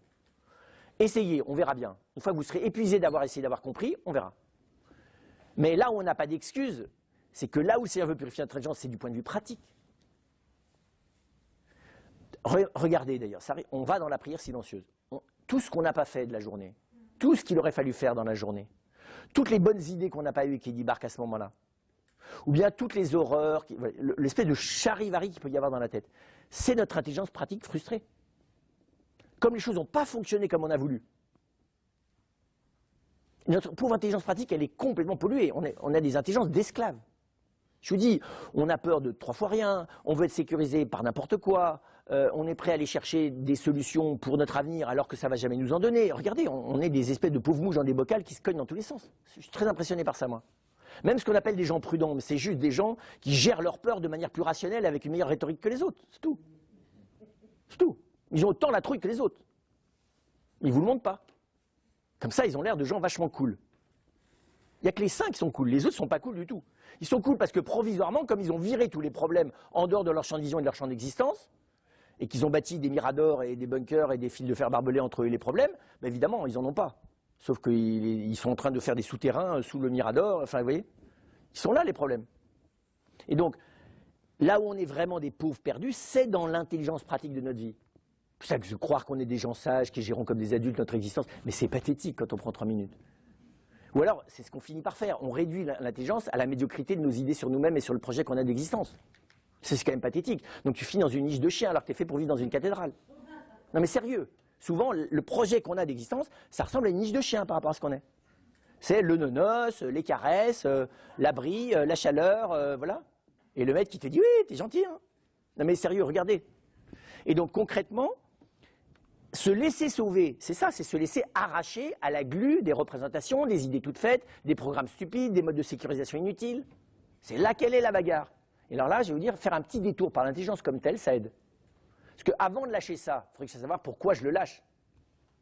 Moi, je veux bien lâcher ma niche, mais il faut que j'ai vérifié qu'il y a une cathédrale. Moi, je veux bien lâcher mon os, mais il faut bien qu'on ait vérifié qu'il y a une nourriture. D'accord ? Moi, je veux bien lâcher les bras de mon imaginaire, comme le boa dans Gros Câlin, là, pour une vraie sécurité de la relation à autrui et à Dieu, mais encore faut-il que je vérifie qu'elle existe. Et là, j'ai besoin que mon intelligence y aille. Vous voyez ? Et là, il ne suffit plus de la dévotion. Là, j'ai besoin d'avoir une prière contemplative qui supplie le Seigneur de purifier mon intelligence pour que je puisse, entre guillemets, comprenez bien, dans l'amour, vérifier sa présence. Donc, la prière est un combat pour le chrétien, parce qu'elle est de laisser le mystère de Dieu s'implanter dans l'intégralité de ma personne dès cette terre. C'est ça que c'est. Oui, c'est un grand combat. Ce n'est pas un grand combat parce que c'est très difficile et parce qu'on va beaucoup pécher, parce qu'on est des méchantes personnes. C'est un grand combat parce que l'ambition de Dieu est immense. Sauver, on laisse, ce n'est pas la question. Mais laisser ce salut descendre dans la réalité de ce que nous sommes, là, maintenant, commencer à y descendre pour y opérer l'œuvre qu'il veut y opérer, c'est ça la prière. La prière, c'est une alliance transformante avec Dieu. C'est comme ça que l'Église se fait. L'Église, encore une fois, c'est le lieu où nous laissons le Seigneur nous transformer, enfin, faire de nous les uns pour les autres, voyez, un élément de la machine à laver. Enfin, vous voyez, je peux prendre ça. Il veut nous malaxer les uns par les autres. Il veut nous transformer les uns grâce aux autres. Pas faire de nous des bourreaux les uns pour les autres. Ça, c'est superficiel. Ça peut arriver, mais c'est superficiel. C'est pour ça qu'on a besoin de la communauté. Parce que vu la richesse de ce que Dieu veut faire de nous et la raideur de nos résistances, il faut bien qu'on soit attaqué par plusieurs côtés à la fois. Ah mais c'est sûr ça. Parce que nous on veut bien se laisser purifier, mais sur un sujet, pas touche aux autres. Ça s'appelle la résolution de carême. Excellent. La résolution de carême, elle est stratégique. C'est que tu t'imagines, tu te donnes l'imagination, comme tous les ans, que tu vas y arriver un peu. La seule résolution qu'il faut prendre en début de carême, c'est de se livrer à l'amour de Dieu et d'arrêter de hurler parce qu'il y fait son œuvre. C'est tout. C'est dire Seigneur, tous les matins, je continue de te signer un chèque en blanc, fais de moi ce que tu veux, fais-moi passer par ce que tu veux. Redites-lui tous les matins. Puis après ça, râlez pas quand il le fait. Ça, c'est une bonne résolution. Oui. Alors que de dire oui, je vais manger un sucre de moins, je vais plus fumer de cigarettes. Je dis pas qu'il faut pas le faire, hein. Mais c'est de l'ordre de la vertu, ça, c'est bien. Encore une fois, la disposition, il faut continuer à travailler le terreau humain pour que ma bonne volonté soit effective et pas seulement intentionnelle. La prière a pour but toute la méditation, voilà, la préparation de notre cœur, l'exercice de temps de prière plus délibérément utilisé pour la prière silencieuse, pour l'adoration. Voilà. C'est pour préparer nos cœurs à nous laisser transformer. Mais le cœur de la prière, c'est cette alliance transformante. C'est cette rencontre. Et c'est ce qu'on voit très bien dans le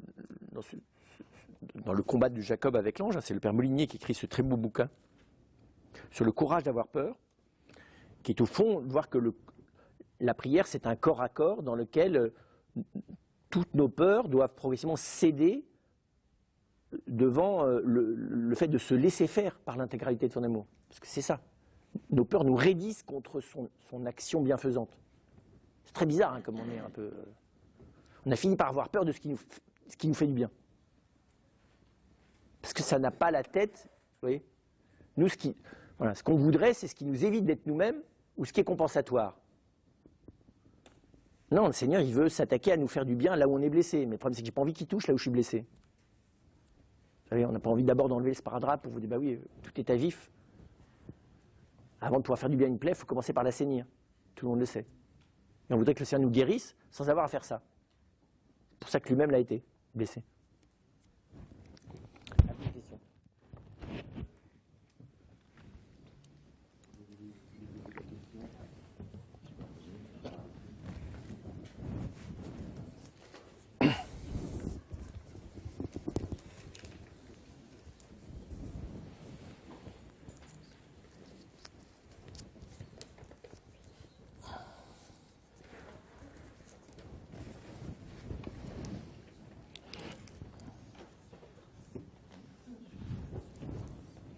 comme un tableau de l'Annonciation n'est-elle pas bonne? Cela n'empêche pas d'élargir par la suite vers d'autres chemins. Tout à fait. Bien sûr. Et l'avantage d'ailleurs, c'est que quand on en a plusieurs et qu'on prend le temps de les connaître, elles se corrigent les unes par les autres. Le tout, c'est qu'à un moment donné, c'est normal qu'on puisse souhaiter entrer dans ce que Dieu me dit dans ce texte, à travers ce texte, ce qu'il me dit de lui, ce qu'il me dit de moi, au-delà de toute image. Et donc c'est pour ça que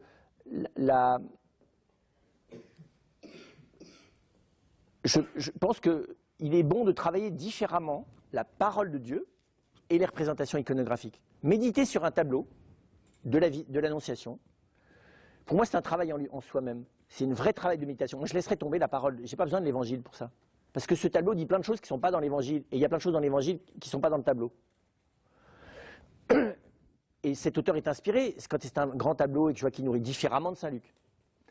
Ensuite, Luc n'a pas été inspiré pour que je me représente ça sous la forme d'un tableau, même si, encore une fois, la méditation sur la parole a pu nourrir une autre méditation, mais la production théologique de ce peintre vaut à plein.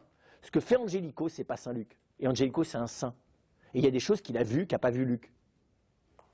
Qu'il a vues en méditant sur la parole de Luc. Mais il y a un endroit où il y a des choses que Dieu me dira, si je reviens, pas seulement à Luc, mais à Marie. Et il n'y a rien à faire dans le tableau, c'est pas Marie, c'est la vision qu'en a Angelico. Alors que dans Luc, c'est pas la vision que Luc a de Marie, c'est Marie. Et à un moment donné, c'est à elle que je vais aller, parce qu'il y a quelque chose de ce qu'elle vit, elle, qui est pour moi maintenant tout de suite. Voilà. Donc c'est des chemins qui ne s'opposent pas. Le tout, c'est que je n'ai pas peur à un moment donné de quitter ce premier chemin pour descendre dans la parole jusqu'au moment où je vais à la rencontre de celui qui parle. C'est ça que je veux dire. Voilà. C'est pour faire cette expérience. Et donc je suis plus pour séparer les chemins que dire l'un est bon et meilleur que l'autre. Voilà. Et moi, je trouve que c'est bon d'aller vers... Là aussi, parce qu'il y a des niveaux. Il y a des tableaux de l'Annonciation, ou des petites illustrations gentillettes. C'est gentillet. Mais c'est des fois une catastrophe théologique. Ça ne débouche sur rien du tout. Ça débouche sur de l'émotion qui est uniquement tournée vers moi, qui n'est pas du tout tournée vers le mystère. Hein. Encore une fois, toutes les représentations iconographiques ne se valent pas. Il y a des annonciations qui n'en sont pas du tout. C'est une jeune femme qui rencontre un jeune homme avec une relation ambiguë, point barre. Point barre, ça n'a rien d'autre. Parce que le gars qui a fait ça n'avait pas de profondeur spirituelle. Il y a des auteurs, on peut être un bon peintre et un très mauvais croyant. Ça ne veut pas dire qu'on va beaucoup à l'église, mais vous voyez, je veux dire, voilà. Comme la Passion, enfin, pour la Passion, c'est encore plus net. Hein. Je parle de la Vierge Marie parce que moi, j'ai toujours l'image des vierges. Il y a un peintre qui s'appelle Parmesan, qui est un peintre de la. Voilà.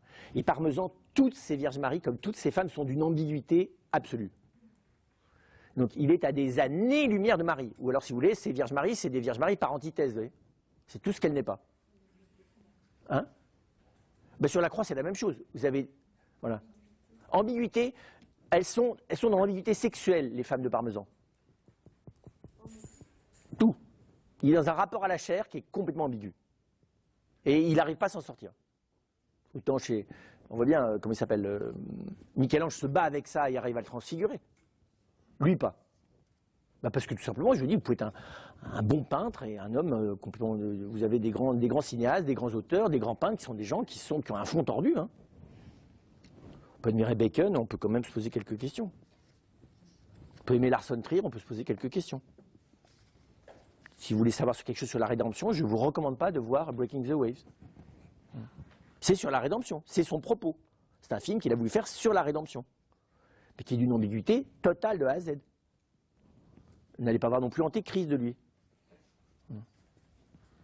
Voilà, donc c'est pas parce que les gens ont un propos qui se veut spirituel et même chrétien qu'ils l'ont. Voilà. Pourquoi a-t-on tant de difficultés à rentrer dans la prière tout en sachant que c'est notre source et un lien de rencontre et d'expérience de l'amour de Dieu? Et c'est à cause de la perception du combat. Moi, je pense que la première raison, c'est qu'on n'est pas bien avec nous-mêmes. C'est la première raison. Moi, je n'ai pas rencontré des gens qui sont contents avec eux-mêmes, ils ont découvert à la fois leurs défauts qu'ils ont mis dans les mains de Dieu et ils bénissent tous les jours le Seigneur pour le cadeau qu'ils sont, et quoi qu'il en soit du regard et de la pression des autres, ils ne se laissent pas déstabiliser et qui trouvent que la prière c'est très difficile. Non, j'en connais pas. Ils peuvent trouver qu'après ça, accepter de découvrir la souffrance du Christ, vous voyez, voilà, et de suivre Jésus dans sa prière à Gethsémani, ça c'est une vraie preuve. Mais voilà. Donc je pense, moi, que la plupart du temps, c'est avec nous qu'on a un problème. C'est pas avec Dieu. Enfin, vous me direz, c'est indirectement, c'est avec Dieu. On n'est pas bien avec soi. Une fois que vous avez trouvé une chapelle ou une église dans laquelle, dès que vous rentrez, vous êtes pris, vous voyez, tout vous accompagne pour vous mettre dans la prière, avec facilité.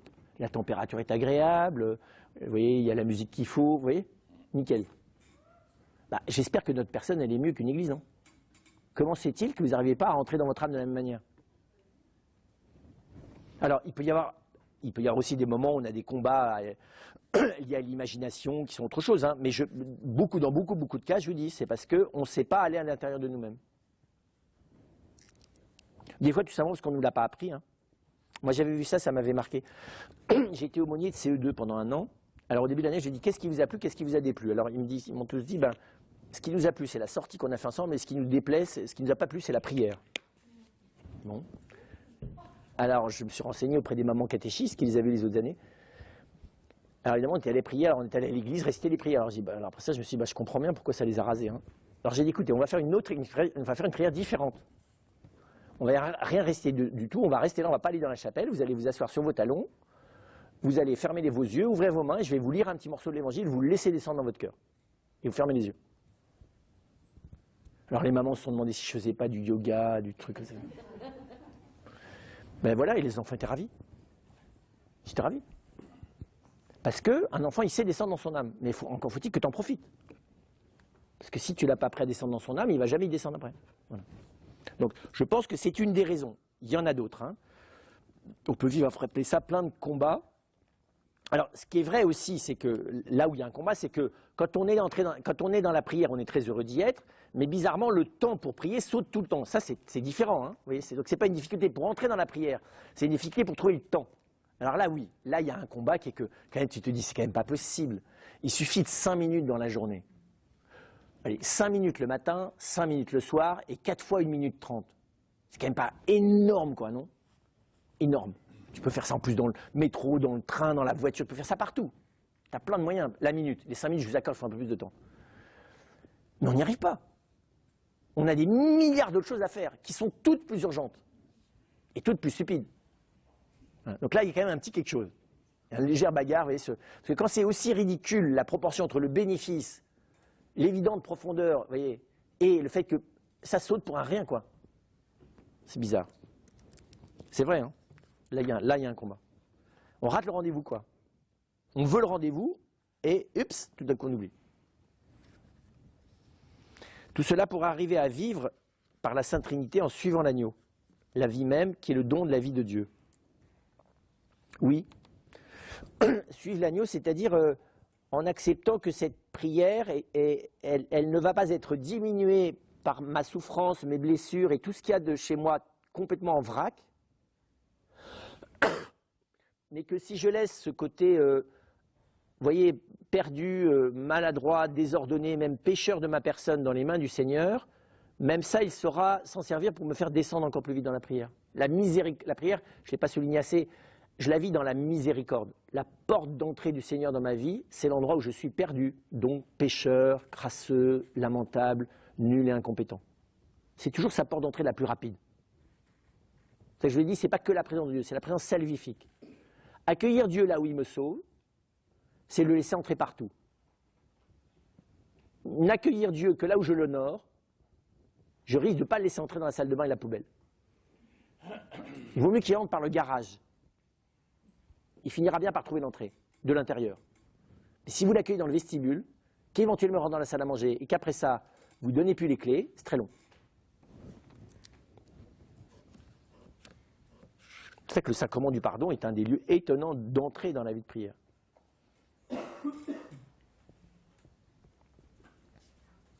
Et donc il faut que cette vie dans le Père, parce que c'est la vie du Fils, hein, puisse progressivement pénétrer toute mon âme, pour que je ne sois pas simplement fils ou fille de Dieu dans la fine pointe de mon âme, mais que je le devienne dans ma manière humaine quotidienne d'être. Comment est-ce qu'on apprend à prier? Alors c'est très bizarre, à la fois on n'y arrivera jamais, donc on ne peut jamais dire ça y est je sais, prier. Et en même temps, même tout petit, on a reçu de l'Esprit Saint qui nous fait prier. C'est très bizarre qu'un petit enfant, contre sa mère, est capable de participer à sa prière à 1 an, même des fois plus tôt, et qu'en même temps, les saints, jusqu'à la fin de leur vie, balbutient les mots par lesquels ils essaient de prier. Il y a les deux. Il y a à la fois le fait qu'on n'a pas besoin d'apprendre parce que l'Esprit Saint est là, c'est-à-dire l'amour, dès que j'ouvre la porte à l'amour, et ça, on apprend à ouvrir la porte parce qu'on s'aperçoit qu'on en a besoin, que c'est notre respiration, notre oxygène, qu'il n'y a pas d'autre... Enfin, vous voyez que c'est ça qui fait vivre, quoi. Donc ça, on l'apprend par expérience. Donc on apprend à mettre moins d'obstacles à la présence de Dieu. Mais en même temps, on ne peut jamais dire qu'on sait prier. Pourquoi? Parce que comment je fais dans toutes ces possibilités? Il y a des jours où on est poussé plus, parce que les circonstances nous poussent plus à supplier le Seigneur, à lui confier des soucis qu'on a ou des gens qui souffrent. Il y a des moments où on est dans la louange, il y a des moments où on est dans la prière silencieuse, il y a des moments où on est dans la prière collective, il y a des moments où on est dans le partage, il y a des moments où on est dans la solitude complète. Il y a une richesse d'exercice de la vie amoureuse avec le Seigneur qui est beaucoup plus large que toutes les relations humaines. Et donc, prier, ça serait déployer tout ça à la fois, je ne sais pas faire. Et donc, il faut découvrir, moi je pense tout simplement, il faut commencer par découvrir quand, où et avec qui et avec quoi je prie le mieux. Et il vaut mieux, une fois par an, se retrouver dans le monastère, vous voyez, à l'endroit voilà, où là vous allez réussir pendant 2-3 heures ou 2-3 jours à trouver le silence, quitte à être plus prudent sur des endroits où vous allez vous forcer à les prier parce que c'est votre paroisse, sauf que ça vous rend de plus en plus révolté, et ça finit par faire de vous un râleur ou une râleuse 24 heures sur 24. Il faut être intelligent avec ses limites. On peut être un peu exaspéré, mais il ne faut pas trop non plus. Voilà. Et donc, il faut trouver l'endroit où on respire le plus, d'abord. C'est ça la prière, c'est une espèce d'oxygène. Et puis ensuite, on demande au Seigneur voilà, de se laisser faire par la stratégie par laquelle il va nous apprendre à élargir l'espace de notre tente. Voilà, et s'ouvrir de temps en temps à d'autres formes de prière qui au début nous sembleront peut-être un peu éloignées, puis qui tout d'un coup, au contraire, vont être libératrices. D'autres qu'on aimerait bien pratiquer, mais finalement, ce n'est pas notre truc. Comprenez bien, ce n'est pas d'abord là que le Seigneur nous convoque. D'être fermé. Bon, il y a celle où la présence de Dieu, on est convoqué, c'est l'Eucharistie, hein, c'est les sacrements. Et puis c'est cette adoration intérieure. Voilà. Ensuite, la forme charismatique, la forme de grande messe solennelle avec, vous voyez, avec voilà, des chants plus splendides, des messes carthusiennes silencieuses, voilà, la récitation du chapelet, d'avoir des pèlerinages. Chacun va trouver la modalité qui est la sienne. Vous avez des gens, ils prient mieux à genoux, vous en avez d'autres qui prient mieux pendant la nuit d'insomnie. Mais le tout, c'est de n'en négliger aucune. Vous voyez, d'essayer de comprendre la valeur de chacune. Par exemple, on ne peut pas se passer du corps. Il faut apprendre à le mettre à sa place, dit le Père Bénard. Le meilleur petit bouquin que j'ai lu ça. Moi, j'ai découvert la prière comme ça, j'avais 15 ans. Une sorte de m'a donné un petit livre qui a été réédité depuis, qui s'appelle « Propos intempestifs sur la prière ». C'est très simple, c'est extraordinaire, c'est très pratique surtout. Il ne vous explique pas ce qu'est la prière, il vous explique comment on y rentre. Et c'est Propos intempestifs sur la prière, du Père Bénard, B-E-S-N-A-R-D, un dominicain qui est décédé, qui avait pratiqué le zen d'ailleurs. Et moi j'ai appris comme ça, au sens où... Et il est très libérateur sur le fait qu'on ne sait pas. Vous voyez, la seule chose qu'on apprend, c'est cette relation aimante, et même à se laisser ramasser par le Seigneur, là où on est un peu à côté, on ne sait pas si c'est ça qu'il faut faire.